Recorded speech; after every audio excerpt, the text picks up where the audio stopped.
சிவகங்கை 200 ஆண்டுகளுக்கு முன்பு தீரத்தோடும் விடுதலை வேட்கையோடும் களமாடிய மண். ஆங்கிலேயர்களை போரிட்டு விரட்டிய வீரத் தமிழ் மண். சிவகங்கை என்ற பெயரின்றி விடுதலை வரலாற்றை எழுத முடியாது.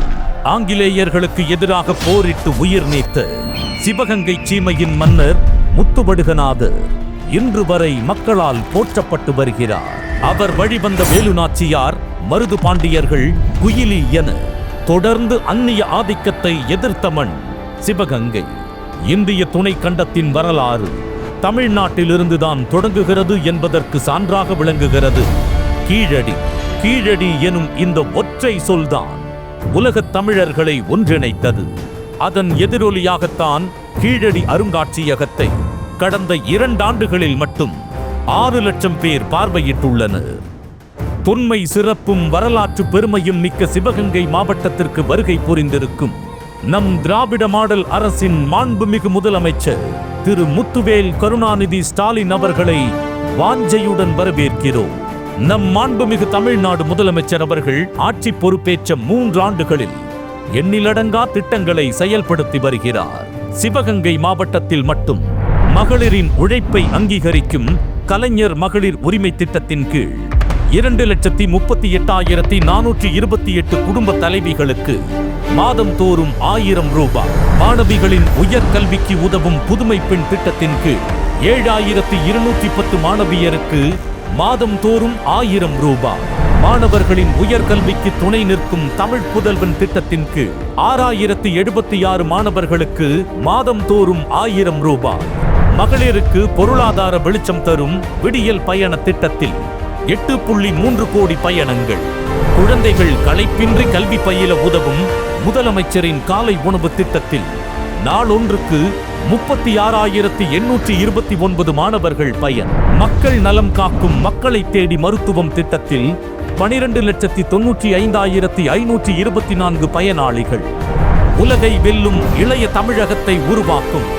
நான் முதல்வன் திட்டத்தில் 1,800க்கும் மேற்பட்ட மாணவர்களுக்கு வேலை வாய்ப்பு, மகளிரின் தற்சார்புக்கு அடித்தளமிடும் மகளிர் சுய உதவி குழுக்களை சார்ந்த 47,684 உறுப்பினர்களுக்கு ரூபாய் 2,678 கோடி வங்கிக் கடன் உதவி, காவிரி கூட்டு குடிநீர் திட்டத்தில் 3 நகராட்சிகள், 8 பேரூராட்சிகள், 2,452 ஊரக குடியிருப்புகள் பயன்பெறும் வகையில் ரூபாய் 1,753 கோடி மதிப்பீட்டில் பயன்பாட்டிற்கு வரவிருக்கும் குடிநீர் பணிகள், கலைஞரின் கனவு இல்லம் திட்டத்தின் கீழ் ரூபாய் 26.22 கோடி மதிப்பீட்டில் 741 வீடுகளின் கட்டுமான பணிகள், கலைஞரின் அனைத்து கிராம ஒருங்கிணைந்த வேளாண் வளர்ச்சி திட்டத்தில் 8,19,644 விவசாயிகள் பயன், வீரமங்கை வேலுநாச்சியார் அவர்களின் படைத்தளபதி வீரத்தாய் குயிலிக்கு ரூபாய் 50 லட்சத்தில் சிலை,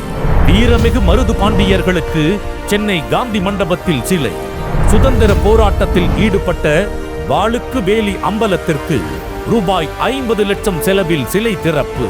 இப்படியாக கரு உருவான நாள் முதல் சிசுவை சீராட்டி பாலூட்டி வளர்க்கும் தாய் போல மக்கள் நலமும் வளமும் பெற உதவும் ஒவ்வொரு திட்டத்தையும் தீட்டி பார்த்து பார்த்து செயல்படுத்தி வருகிறார் தாயுமானவரான நம் மாண்புமிகு முதலமைச்சர் அவர்கள். இன்றைய நாளில் ரூபாய் 40.27 கோடி மதிப்பீட்டில் திருப்புவனம் வட்டம், கானூர், பழையனூர் மற்றும் இதர 17 கண்மாய்களுக்கு பாசன வசதியளிக்கும் அணைக்கட்டு திட்டம், ரூபாய் 28.88 கோடி மதிப்பீட்டில் திருமலை, சோழபுரம் உள்ளிட்ட கிராமங்களில் ஷீல்டு கால்வாயையும் கண்மாய்களையும் சீரமைத்து புதுப்பிக்கும் பணிகள், 1,06,90,000 ரூபாய் மதிப்பீட்டில் மருது பாண்டியர்களுக்கு திருவுருவச் சிலை போன்ற 33 பணிகளுக்கு 164 கோடியே 1,63,000 மதிப்பீட்டில் அடிக்கல் நாட்டுகிறார். 8,71,89,000 ரூபாய் செலவில் திருப்பத்தூர் நகர காவலர் குடியிருப்பு, ரூபாய் 3.71 கோடி செலவில் திருப்பத்தூர் அரசு மருத்துவமனையில் புதிய விபத்து மற்றும் அவசர பிரிவு கட்டட பணி, ரூபாய் 6.19 கோடி செலவில் காரைக்குடியில் புதிய தினசரி காய்கறி அங்காடி கட்டும் பணி என ரூபாய் 51.13 கோடி செலவில் நிறைவுற்ற 45 புதிய திட்டப்பணிகளை தொடங்கி வைக்கிறார்.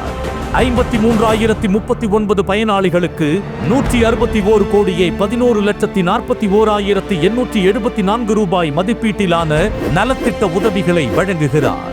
வையகம் வாழ்ந்திட வாழும் மெய்யுழவன் என பாவேந்தர் பாரதிதாசன் பாடியதற்கேற்ப நல்லாட்சி நடத்தும் நம் மாண்புமிகு முதலமைச்சர் அவர்களுக்கு நெஞ்சார்ந்த நன்றியை உரித்தாக்குகிறோம்.